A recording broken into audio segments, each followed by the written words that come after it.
It's your money We're out here to spend the taxpayers' money responsibly, in lawmakers' hands. and I really don't think we're doing that in a lot of respects. When you sit down and look at this, your first thought is, I can't believe this is going on. A 2 News investigation found little to no oversight when it comes to many state tax credits. The money's supposed to go to job creation, investments, or economic development, but it's hard to tell if that's happening because those specifics are on tax forms.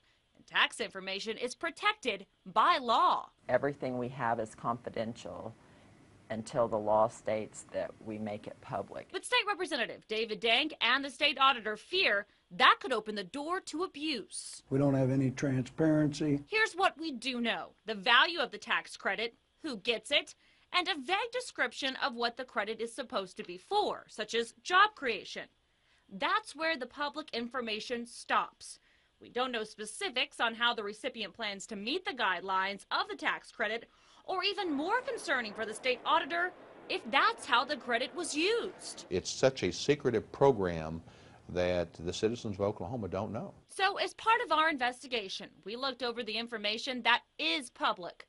During 2009, the largest tax credit in the category of Oklahoma investment and/or new jobs went to Quad Graphics. It's a printing company that has a building in OKC and received $26.5 million in tax credits. When we asked for details from the tax commission that oversees the credits, it said, once again, that information isn't public. So we asked Quad Graphics. They told us the money they saved in tax credits allowed them to upgrade their IT and equipment, build a cafeteria and a clinic on site for employees and their families, and to maintain an in-house fitness center. But 2 years later, the company announced plans to shut down its Stillwater plant. Quad Graphics says it laid off 236 employees in Stillwater, but the idea was to consolidate with its OKC plant. Since receiving its 2009 tax credit, Quad Graphics has added 100 positions in its OKC plant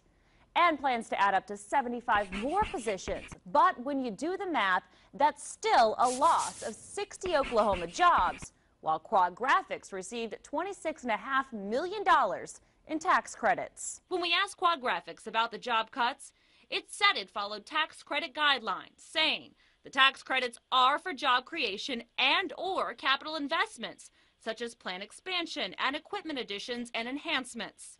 The auditor doesn't think that's what the citizens of Oklahoma want to see when it comes to how their money is spent.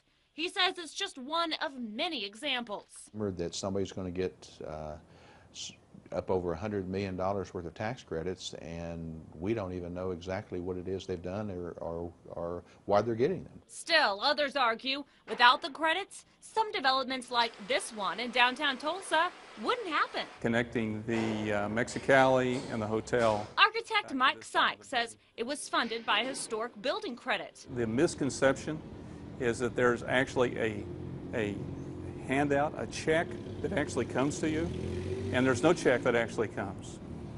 None at all. In fact, Sykes says it's a lengthy, highly scrutinized process to get the credit. Dank and Jones admit some tax credits are really beneficial. But again, it's the fact that we can't know for sure. They say that's the problem. Next session, Dank plans to file legislation that would require more oversight so that taxpayers know where their money is going. And in the meantime, he has some homework to do. To educate legislators, because, you know, they don't really have a clue on what all's involved with a lot of these credits and what we're giving them for, what constitutes getting them. Marla Carter, 2 News works for you.